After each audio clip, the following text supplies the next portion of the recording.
So there is a long history between the Greeks and the sea. In the 1800s, the Greeks had only wooden boats for island trading. Today they have the biggest merchant navy in the world. In the 1890s, they began to buy rusty old British tramp steamers. They crewed them with sons and nephews, worked them hard, and made money. Soon, tiny island communities spawned dozens of millionaires. Onassis was obsessed with the desire to be a ship owner.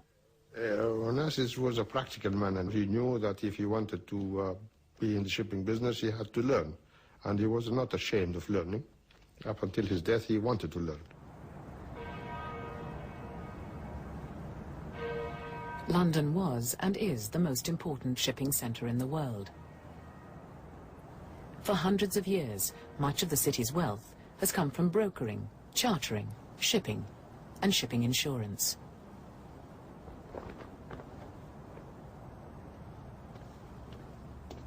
Onassis had already made enough money to maintain a permanent suite at the Savoy. But now he was about to start all over again.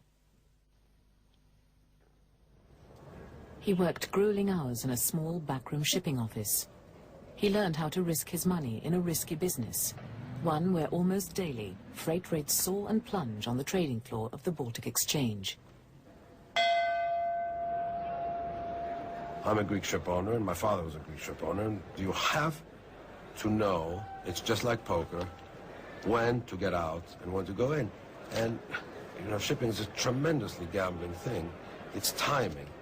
You cannot be afraid to lose. If you're afraid to lose, you can't make money because the ship gets old. Onassis was ambitious and never lacked nerve. Funny enough, all these ship owners are aggressive like that. But not too aggressive, because the too aggressive people make one or two good decisions and then they go broke.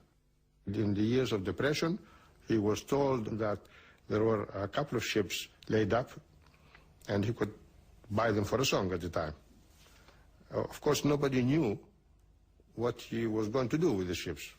And I suspect that he did not know either. So he risked his money, he bought the ships.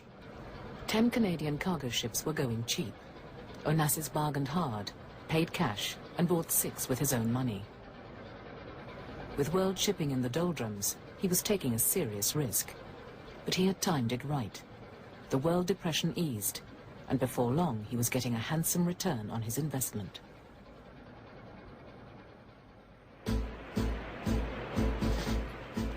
The proud young shipowner could well afford a state cabin on the liner Augustus, bound from Buenos Aires to Genoa. On board, he noticed an attractive older woman. She was a sophisticated divorcee called Ingeborg Dedichen. Before long, a shipboard romance blossomed.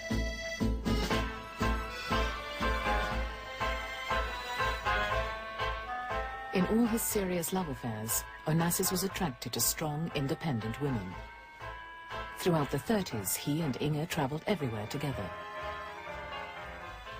The wealthy daughter of a Scandinavian shipping magnate, she opened doors for him. In 1938, a Swedish shipyard launched the Ariston. She was the first ship Onassis had built.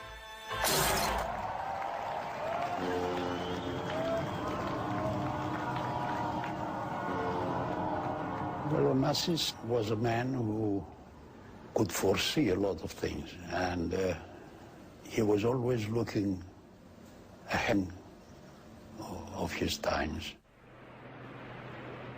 He was the first one who started building larger and larger tankers because he believed that the larger the tanker is, the more economical it is. Ariston means best in Greek. At 15,000 tons, she was also the biggest tanker afloat. Onassis, who saw that oil was the fuel of the future, ordered 2 more like her.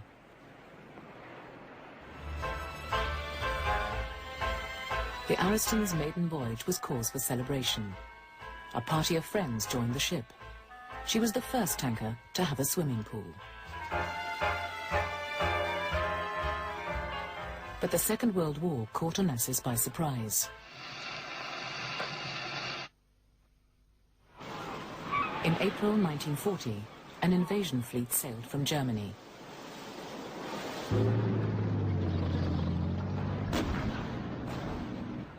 The Nazi war machine rolled over Denmark and Norway.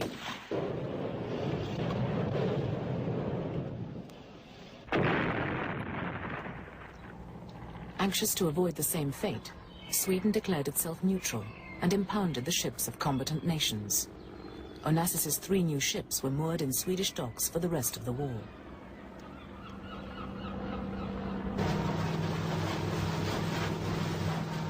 Onassis may not have had a good war, but he had a good time. In Hollywood and New York, he mixed pleasure with business.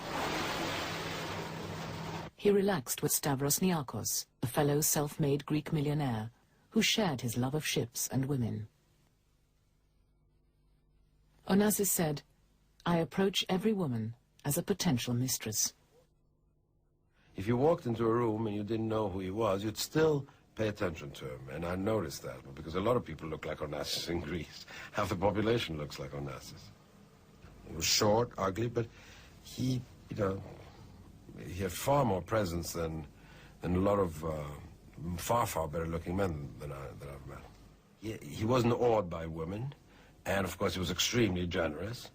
And the moment a woman would express any desire, he'd say, "Well, you can have it," like that. So it was easy, and I mean, he got, after all, some pretty famous women. And he knew how to handle them very well, and flatter them. He was a great flatterer. Onassis did not want a movie star for a wife, but a Greek girl from a good family. Tina and Eugenie Livanos were the daughters of a great shipping magnate and highly marriageable. I don't say that he married Tina because she was a girl of a rich family. But it's very interesting to notice that the marriage of 2 fortunes makes a bigger fortune. He was 40 when he married Tina. By way of a dowry, his father-in-law gave him a ship. But Onassis had earned his place at the top table. Despite German U-boats, he made money in the war.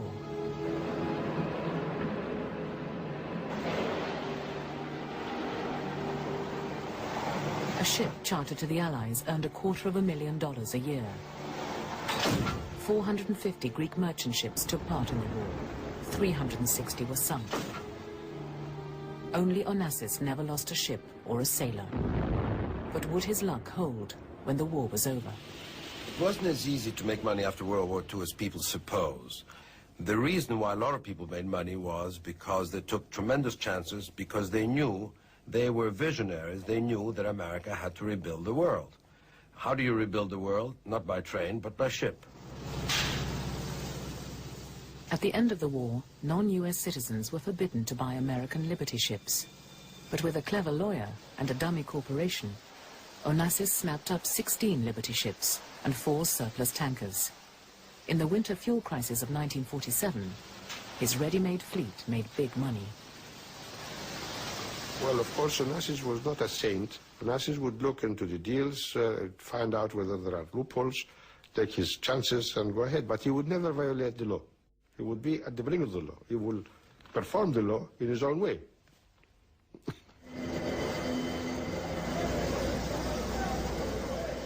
In the shipyards of post-war Germany, Onassis saw his chance for a bigger and even bolder gamble.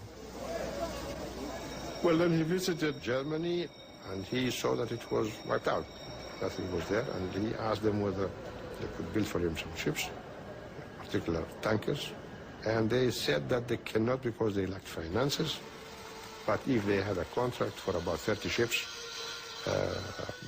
then they would go to the banks and get the money and build the yard and then build the ships. And this is exactly what he did.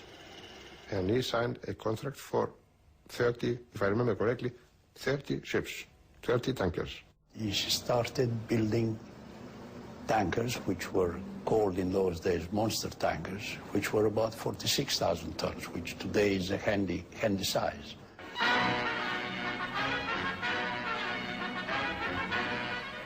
Festtag im Hamburger Hafen. 50.000 Menschen kamen zu den Howaldswerken und sahen den Stapellauf des größten Tankers der Welt, der Tina Onassis. He named this monster tanker after his wife. His daughter Christina broke the champagne, and his son Alexander pressed the button that sent her down the slipway. Die Taufe des stählernen Giganten. Dann kam der große... The supertanker's tonnage broke records, and the way Onassis financed them broke new ground too. He went to an oil company first and secured a contract for, let's say, 5 years. He then went and ordered a ship. The only thing he didn't bother to tell the oil company was that he didn't have the ship ready. Banks would not lend much money at the time for shipping and tankers and so forth. And he convinced them, after much persuasion, that the proper thing to do was to finance not the ship but the contract.